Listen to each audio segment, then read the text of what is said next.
Nếu cho bạn 1 tỷ, bạn có dám ngủ trên một chiếc võng, treo lơ lửng giữa những vách núi trong một đêm không?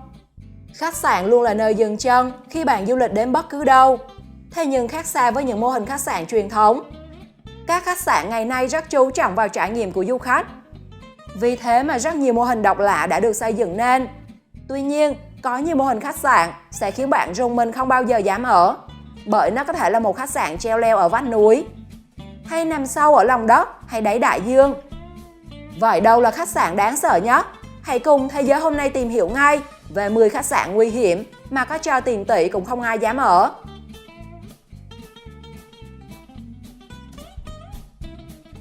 Khách sạn Skylodge Adventure Suites ở Peru. Nếu muốn tìm một khách sạn để nghỉ dưỡng, có lẽ khách sạn Skylodge Adventure Suites ở Peru không dành cho bạn. Nằm trong thung lũng linh thiêng Coco, Peru, Skylodge Adventure Suites là khách sạn độc quyền, mang đến cho bạn cơ hội ngủ trong một phòng ngủ treo, cấu trúc như con nhộng và hoàn toàn trong suốt, cho phép bạn thưởng thức trọn vẹn khung cảnh ấn tượng của thung lũng huyền bí và kỳ diệu này. Mặc dù có tầm view khá là chill, thế nhưng vì nằm treo leo trên một vách núi, khách sạn này yêu cầu du khách phải leo bộ lên 400 m mới có thể vào phòng. Mỗi phòng sẽ có khu ăn uống, nghỉ ngơi và phòng tắm riêng. Bữa sáng và tối sẽ được khách sạn phục vụ tận nơi. Và khi trả phòng, bạn sẽ được đu cáp treo để xuống dưới. Có lẽ khách sạn sẽ là điểm thu hút của những người ưa thích du lịch mạo hiểm, và chỉ tốn khoảng 14 triệu một đêm, bạn sẽ có một trải nghiệm rất tuyệt vời.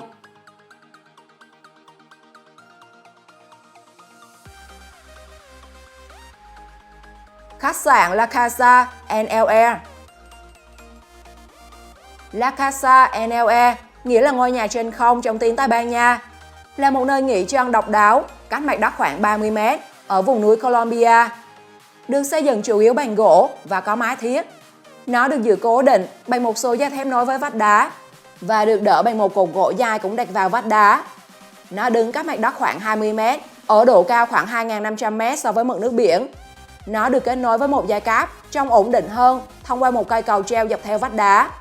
Đến đây, du khách của La Casa NLE có thể tham gia vào nhiều hoạt động cảm giác mạnh. Chẳng hạn như đu dây qua một thung lũng rộng lớn ngay đối diện cabin, nhảy bungee ra khỏi cabin,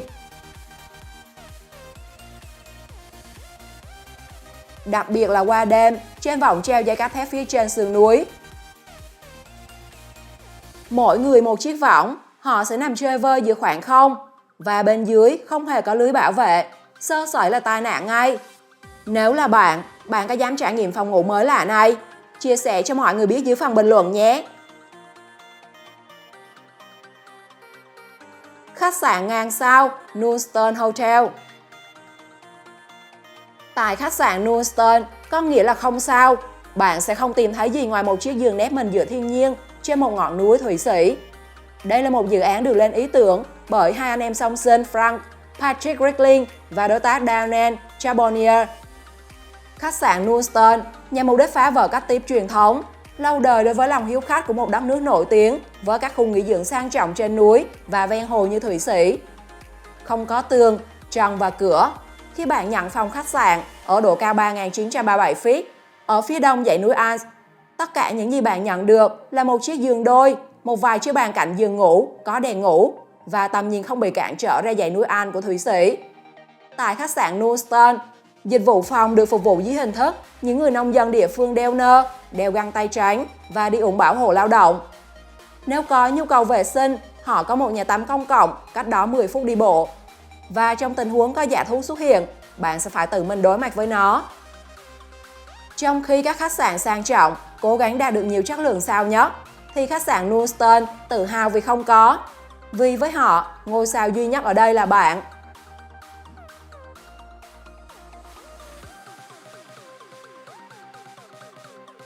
Frying Pan. Được xây dựng vào năm 1964, Frying Pan Tower là một ngọn hải đăng được lực lượng bảo vệ bờ biển Hoa Kỳ xây dựng để soi đường cho các con tàu đi qua bờ biển nguy hiểm của Bắc Carolina, nơi nổi tiếng với biệt danh là nghĩa địa của Đại Tây Dương. vì nó đã chứng kiến rất nhiều vụ đắm tàu và sóng gió. Ngày nay, Flying Pan Tower đã có một cuộc sống thứ hai như một tiền đồn hàng hải và nhà nghỉ sinh thái. Nó được trang bị đầy đủ các loại trang thiết bị để sinh hoạt. Tuy nhiên, trải nghiệm tham quan không dành cho những người yếu tim. Tháp đã bị biển vùi dập nghiêm trọng trong hơn nửa thế kỷ. Các cặp kim loại khổng lồ của nó được khoan vào đáy đại dương, được bao phủ bởi rỉ sét. Các bệ thép có lưới bao quanh bị lỏng lẻo ở một số khu vực. Và không khó để tưởng tượng, với một cú đánh của sóng lớn, một cú rơi từ độ cao 100 m xuống mặt nước bên dưới, và đàn cá mập luôn chực chờ, nghĩ thôi cũng đủ ớn lạnh rồi.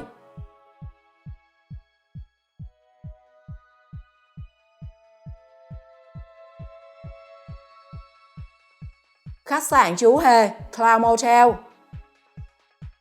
Ở bên đường Main Street, ấp Tonopah ở Nevada là Cloud Motel, ngay cạnh nghĩa trang Tonopah cũ. Khách sạn này có tên theo chủ đề trung tâm của khách sạn, chính là những chú hề. Với hơn 2.050 chú hề lớn nhỏ khắp khách sạn. Nơi đây sẽ thử thách lòng can đảm của bạn. Đặc biệt nếu bạn mắc chứng Chorophobia, chứng sợ chú hề. Nếu điều đó vẫn chưa đủ, 31 phòng của họ có những bức tranh tường ma quái. Và theo họ, điều gì xảy ra sau khi màn đêm buông xuống nằm ngoài tầm kiểm soát của họ. Theo lời kể của một nhân viên lễ tân, đã có một lần trong lúc thực hiện việc check-in cho khách, anh ta thấy cả hai người đến làm thủ tục, nhưng người khách chỉ thuê phòng đơn và cung cấp thông tin của riêng mình. Điều đáng sợ là chỉ có nhân viên lễ tân nhìn thấy người phụ nữ kia, và bà chính là mẹ quá cố của khách thuê phòng. Dù mang nhiều yếu tố ly kỳ và đáng sợ, Cloud Motel được nhiều du khách từng ghé thăm. Với họ, đây là một nơi thú vị, trang nhã, phù hợp với những ai muốn có trải nghiệm du lịch độc đáo.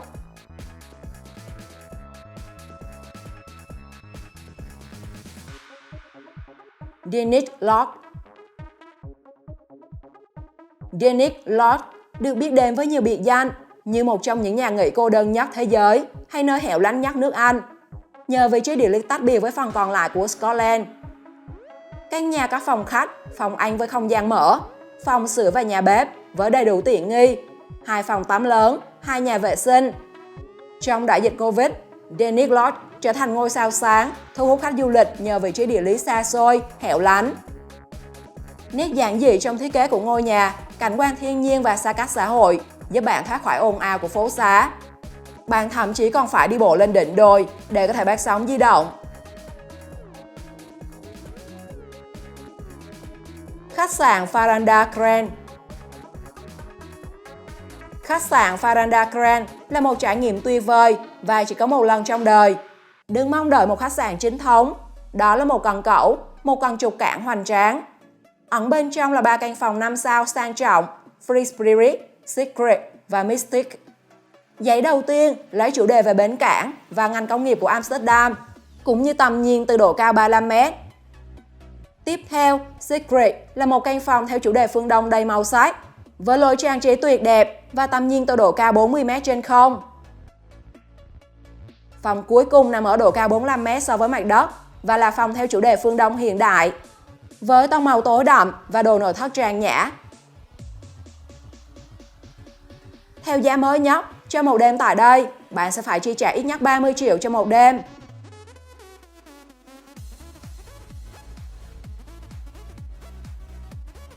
Brighton Inside Me.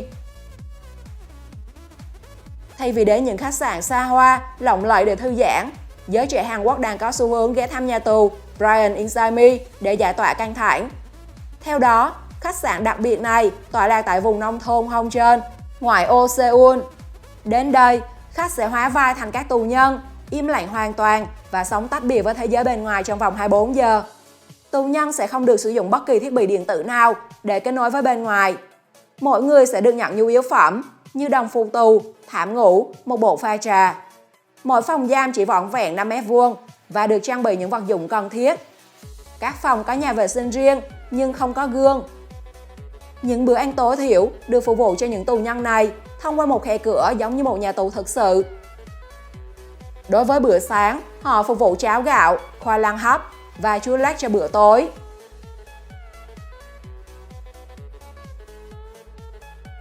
Khách sạn Manta.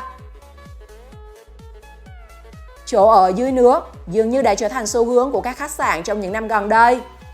Nhưng một khu nghỉ dưỡng ngoài khơi bờ biển Tanzania hiện đang tạo ra một ý tưởng độc đáo cho khái niệm này. Khu nghỉ dưỡng Manta gần đây đã tạo ra một kiểu phòng 3 tầng nổi lên đên trên đại dương, bên cạnh một rạn san hô phát triển mạnh. 2 tầng trên cùng của phòng được ốp bằng gỗ cứng và nằm trên mặt nước.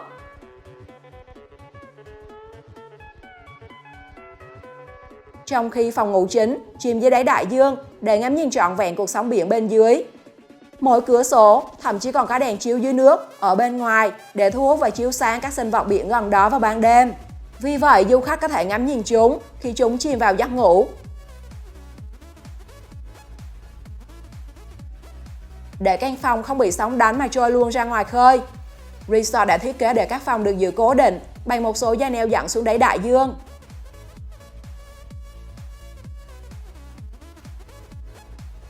Khách sạn Deep Sleep.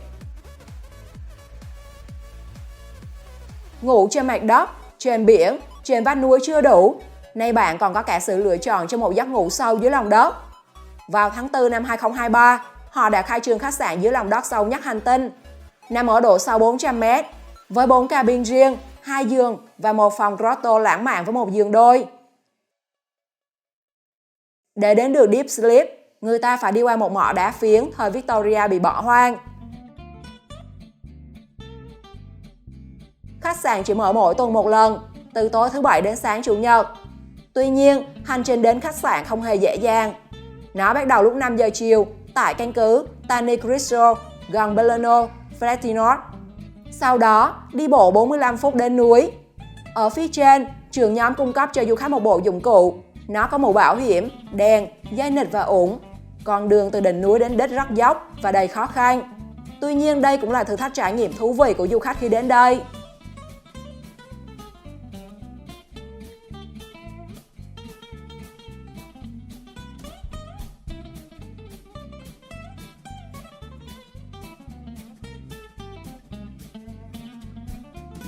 Bạn nghĩ sao về những khách sạn này? Chia sẻ cho mọi người biết dưới phần bình luận nhé! Đừng quên bấm đăng ký kênh để theo dõi thêm nhiều video thú vị khác. Chào tạm biệt và hẹn gặp lại!